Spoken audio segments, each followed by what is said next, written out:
नमस्कार विद्यार्थी मित्रांनो, स्वागत आहे तुम्हा सर्वांचं अभ्यास गुरु या चॅनलवर. विद्यार्थी मित्रांनो, या व्हिडिओमध्ये 25 प्रश्न आपण पाहणार आहोत. असे 25 प्रश्न, जे प्रश्न एकदा नाही, दोनदा नाही, तीनदा नाही, तर 10 वेळापेक्षाही जास्त वेळा परीक्षेमध्ये विचारले गेलेले आहेत. पहा, या ठिकाणी प्रश्न पहिला आहे, उद्या जर सुट्टी मिळाली तर तुझ्याकडे येईन. या वाक्याचा प्रकार ओळखा. विद्यार्थी मित्रांनो, जर वाक्यामध्ये जर आणि तर असेल तर 100% ते वाक्य संकेतार्थी वाक्य असतं. म्हणून या ठिकाणी योग्य उत्तर आहे संकेतार्थी वाक्य. पुढचा प्रश्न पहा, प्रमाण लेखानुसार अचूक शब्द शोधा. अचूक शब्द शोधा म्हणजे बरोबर शब्द शोधा. तर पर्याय पहा, या ठिकाणी योग्य उत्तर आहे 4 नंबर पर्याय, तृषाक्रांत. तृषाक्रांत हा शब्द बरोबर आहे. पुढील प्रश्न पहा, महाराष्ट्र राज्यपालांच्या राजभवनाचे नामकरण काय झाले आहे? काय झाले आहे? तर महाराष्ट्र लोकभवन. काय नाव झालंय? महाराष्ट्र लोकभवन. पुढचा प्रश्न पहा, पंतप्रधान कार्यालयाचे पीएमओचे नाव बदलून काय ठेवण्यात आले आहे? तर सेवा तीर्थ. काय नाव आहे? सेवा तीर्थ. विद्यार्थी मित्रांनो, दोन्ही प्रश्न महत्वपूर्ण आहे. पहा, महाराष्ट्र राज्यपालांच्या राजभवनाचे नामकरण काय आहे? महाराष्ट्र लोकभवन. आणि पंतप्रधान कार्यालयाचे नाव काय आहे? सेवा तीर्थ. लक्षात ठेवा. पुढचा प्रश्न पहा, यमुना नदी ही कोणत्या नदीची सर्वात मोठी उपनदी आहे? कोणत्या नदीची आहे? तर गंगा नदीची सर्वात मोठी उपनदी आहे यमुना नदी. पुढील प्रश्न पहा, अनाकलनीय या शब्दाचा विरुद्धार्थी शब्द सांगा. पर्याय पहा, उत्तर माहिती असेल तर कमेंटमध्ये उत्तर सांगायचं आहे. अनाकलनीय. तर या ठिकाणी योग्य उत्तर आहे आकलनीय. अनाकलनीय विरुद्धार्थी शब्द काय आहे? आकलनीय. पुढचा प्रश्न पहा, निंद्य. निंद्य या शब्दाचा विरुद्धार्थी शब्द सांगा. निंद्य. या ठिकाणी योग्य उत्तर आहे 2 नंबर पर्याय, वंद्य. निंद्य विरुद्ध काय आहे? वंद्य. पुढचा प्रश्न पहा, अभियोग या शब्दाला खालीलपैकी कोणता शब्द समानार्थी नाही? नाही असं विचारलेलं आहे. तर पहा, पर्याय खटला, गुन्हा, आरोप, तृष्णा. तर या ठिकाणी योग्य उत्तर आहे तृष्णा. विद्यार्थी मित्रांनो, अभियोग म्हणजे काय? खटला. अभियोग म्हणजे काय? गुन्हा. अभियोग म्हणजे काय? आरोप. हे तीनही शब्द अभियोग या शब्दाला समानार्थी आहे. आपल्याला काय विचारलं आहे? अभियोग या शब्दाला खालीलपैकी कोणता शब्द समानार्थी नाही? योग्य उत्तर आहे तृष्णा. पुढचा प्रश्न पहा, सर्वांनी शांत बसा या वाक्याचा प्रकार ओळखा. सर्वांनी शांत बसा. तर या ठिकाणी लगेच समजतं आपल्याला काय आहे? आज्ञा आहे. आज्ञार्थी वाक्य. सर्वांनी शांत बसा, आज्ञार्थी वाक्य. पुढचा प्रश्न पहा, भाववाचक नाम नसलेला शब्द ओळखा. पर्याय पहा, शांती, प्रेम, खंत, संत. विद्यार्थी मित्रांनो, लगेच उत्तर यायला पाहिजे. संत. लक्षात ठेवा, शांती भाववाचक नाम आहे, प्रेम भाववाचक नाम आहे, खंत भाववाचक नाम आहे, संत भाववाचक नाम नाही. पुढचा प्रश्न पहा, महाराष्ट्र तेल्या रोग कोणत्या फळावर येतो? तेल्या रोग कोणत्या फळावर येतो? पर्याय पहा, द्राक्ष, डाळिंब, पेरू, अंजीर. तर या ठिकाणी योग्य उत्तर आहे डाळिंब. तेल्या रोग डाळिंब या फळावर येतो. पुढे पहा, प्रवासी भारतीय दिवस दरवर्षी 9 जानेवारी रोजी साजरा केला जातो. हा दिवस सर्वप्रथम कोणत्या वर्षी साजरा करण्यात आला? तर 2003. लक्षात ठेवा, दरवर्षी 9 जानेवारीला भारतीय प्रवासी दिन साजरा केला जातो. तर सर्वात प्रथम कोणत्या वर्षी हा दिवस साजरा करण्यात आला? तर 2003. पुढचा प्रश्न पहा, पोलीस हुतात्मा दिन कधी साजरा केला जातो? पोलीस हुतात्मा दिन 21 ऑक्टोबर. हा प्रश्न 20 वेळापेक्षाही जास्त वेळा पोलीस भरती, तलाठी भरतीमध्ये विचारला गेला आहे. वनरक्षक भरतीमध्ये सुद्धा हा प्रश्न विचारला गेला आहे. पोलीस हुतात्मा दिन 21 ऑक्टोबर. पुढे पहा, महाराष्ट्र पोलीस वर्धापन दिन कधी साजरा केला जातो? वर्धापन दिन तर 2 जानेवारी. लक्षात ठेवा, महाराष्ट्र पोलीस वर्धापन दिन 2 जानेवारी. पुढचा प्रश्न पहा, महाराष्ट्र पोलीस दलाची स्थापना कधी झाली? कधी झाली? 2 जानेवारी 1961.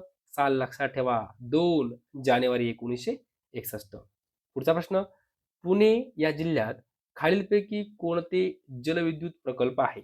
पर्याय पहा, भाटघर, वीर, वरसगाव सर्व बरोबर. विद्यार्थी मित्रांनो, लक्षात ठेवा, भाटघर हा जलविद्युत प्रकल्प पुणे जिल्ह्यात आहे. वीर हा जलविद्युत प्रकल्प आहे, पुणे जिल्ह्यात आहे. वरसगाव हा जलविद्युत प्रकल्प आहे, पुणे जिल्ह्यात आहे. म्हणजे योग्य उत्तर आहे सर्व बरोबर. ओके. पुढील प्रश्न पहा. वैभव या शब्दाचा विरुद्धार्थी शब्द सांगा. वैभव हा जो काही शब्द आहे, या शब्दाचा विरुद्धार्थी शब्द सांगा. पर्याय पहा. अविश्वास, हावभाव, दारिद्र्य, दरिद्री. तर या ठिकाणी योग्य उत्तर आहे दारिद्र्य. वैभव याला विरुद्ध काय होतं? दारिद्र्य. पुढचा प्रश्न. सम्राट अशोक कलिंगची लढाई जिंकला हा कोणता प्रयोग आहे? विद्यार्थी मित्रांनो, आपल्याला प्रयोग विचारलेला आहे. तर पहा, ज्या वेळेस आपण कर्त्याचं लिंग, वचन, पुरुष बदलतो आणि जर क्रियापद जर बदललं तर आपण त्याला काय म्हणतो? कर्तरी प्रयोग म्हणतो. जर आपण कर्त्याचं लिंग, वचन, पुरुष जर बदललं आणि जर आपलं क्रियापद बदललं तर आपण काय म्हणतो? कर्तरी प्रयोग. आता या ठिकाणी सम्राट अशोक म्हणजे समजा आपण जर असं म्हटलं, सम्राट अशोकाने कलिंगची लढाई जिंकली. काय म्हटलं? सम्राट अशोक कलिंगची लढाई जिंकला. जिंकला असं म्हटलं. या ठिकाणी जर आपण असं म्हटलं, की या ठिकाणी आपण काय करू? सम्राट अशोक म्हणजे कोण? तो. म्हणजे काय? तो कलिंगची लढाई जिंकला असं म्हणतो. आता तोच्या ठिकाणी काय करायचं? ती करून पाहायचं. ती कलिंगची लढाई जिंकली म्हणजे इथं क्रियापद बदललं. आपण काय केलं? लिंग वचन बदललं.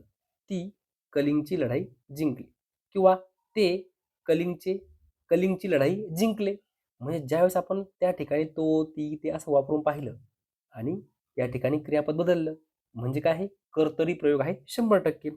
आता या ठिकाणी 3 नंबर पर्याय आहे भावे प्रयोग. तो खोडून टाकायचा. कारण आपल्याला हे समजलं की कर्तरी प्रयोग आहे. 4 नंबर पर्याय आहे शक्य कर्मणी. हे पण खोडायचं. कारण का? आपल्याला माहिती झालं या ठिकाणी जे क्रियापद आहे ते क्रियापद कर्त्याचं लिंग, वचन, पुरुष बदलल्यानंतर ते बदलतंय. म्हणजे कर्तरी प्रयोग आहे. म्हणजे 2 पर्याय कट झाले. म्हणजे 50% आपण आपल्या उत्तराच्या जवळ आलो. आता विद्यार्थी मित्रांनो, या ठिकाणी कर्म आहे का? तर कर्म आहे. पहा, लढाई, लढाई काय आहे? कर्म आहे. म्हणून या ठिकाणी योग्य उत्तर आहे सकर्मक कर्तरी प्रयोग. सकर्मक कर्तरी प्रयोग. ओके. पुढचा प्रश्न पहा. जेरीस आणणे या वाक्यप्रचाराचा अर्थ काय आहे? काय आहे? जेरीस आणणे म्हणजे एखाद्याला वैतागून सोडणे. म्हणजेच काय? शरण येण्यास भाग पाडणे. जेरीस आणणे म्हणजे शरण येण्यास भाग पाडणे. पुढचा प्रश्न पहा. जिभेला हाड नसणे या वाक्यप्रचाराचा योग्य अर्थ काय होतो? जिभेला हाड नसणे म्हणजे काय? वाटेल तसे बोलणे. जिभेला हाड नसणे, वाटेल तसे बोलणे. पुढील प्रश्न पहा. उजनी हा जलविद्युत प्रकल्प कोणत्या जिल्ह्यात आहे? हा प्रश्न 30 वेळापेक्षाही जास्त वेळा परीक्षेमध्ये विचारला गेला आहे. उजनी हा जलविद्युत प्रकल्प आहे. कोणत्या जिल्ह्यात आहे? तर सोलापूर जिल्ह्यामध्ये आहे. पुढे पहा. सांगली या जिल्ह्यात खालीलपैकी कोणता पवन ऊर्जा प्रकल्प आहे? कोणता आहे? चळकेवाडी, ठोसेघर, ढालगाव, माळेवाडी. तर या ठिकाणी योग्य उत्तर आहे ढालगाव. ढालगाव हा जो पवन ऊर्जा प्रकल्प आहे हा सांगली जिल्ह्यामध्ये आहे. पुढील प्रश्न पहा. पुढीलपैकी कोणता काव्यसंग्रह आरती प्रभू यांचा नाही? आरती प्रभू. विद्यार्थी मित्रांनो, आरती प्रभू म्हणजेच कोण? चिंतामण त्र्यंबक खानोलकर. चिंतामण त्र्यंबक खानोलकर. लक्षात ठेवा. चिंतामण त्र्यंबक खानोलकर म्हणजे काय? आरती प्रभू. आरती प्रभू हे यांचं काय आहे? टोपण नाव आहे. आपल्याला विचारलं काय? कोणता काव्यसंग्रह आरती प्रभू यांचा नाही? पहिला पर्याय आहे नक्षत्राचे देणे.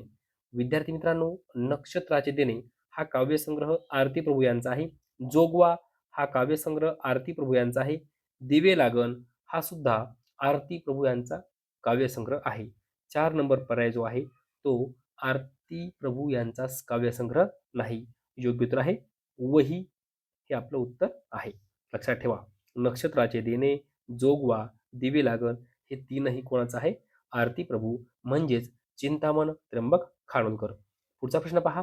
तुम्ही मला पुस्तके दिलीत, प्रयोग ओळखा. विद्यार्थी मित्रांनो, आता काय करायचं? कर्ता जो आहे त्या कर्त्याचं लिंग, वचन, पुरुष बदलायचं आणि जर क्रियापद बदललं तर कोणता प्रयोग असणार आहे? कर्तरी. आता या ठिकाणी पहा. तुम्ही मला पुस्तके दिलीत. मी जर म्हटलं तुम्ही मला पुस्तके दिलीत दिलीत असं म्हटलं. पण मी असं म्हटलं, "तू मला पुस्तके दिलीस." दिलीस म्हणजे क्रियापद बदललं. म्हणजे 100% कर्तरी असणार आहे. आता काय करायचं? जे बाकीचे पर्याय आहेत ते खोडून टाकायचे. इथं कर्मणी आहे, हा पर्याय खोडा. इथं भावे आहे, हा पर्याय खोडा. म्हणजे 50% आपण काय गेलो? उत्तराच्या जवळ गेलो. आता पुस्तके दिलीत, दिलीत, पुस्तक पुस्तके दिलीत. मग पुस्तक दिलेस. हे जे काही पुस्तके आहे, हे कर्म आहे. पुस्तके दिलीत आणि पुस्तक दिलेस म्हणजे कर्मानुसार क्रियापद बदललं. म्हणजे कर्म पण आहे. म्हणून या ठिकाणी योग्य उत्तर आहे कर्तृ, कर्म, संकर. कळालं? कर्त्यानुसारही बदललं, कर्मानुसारही बदललं. काय? क्रियापद. म्हणून योग्य उत्तर आहे कर्तृ, कर्म, संकर, प्रयोग.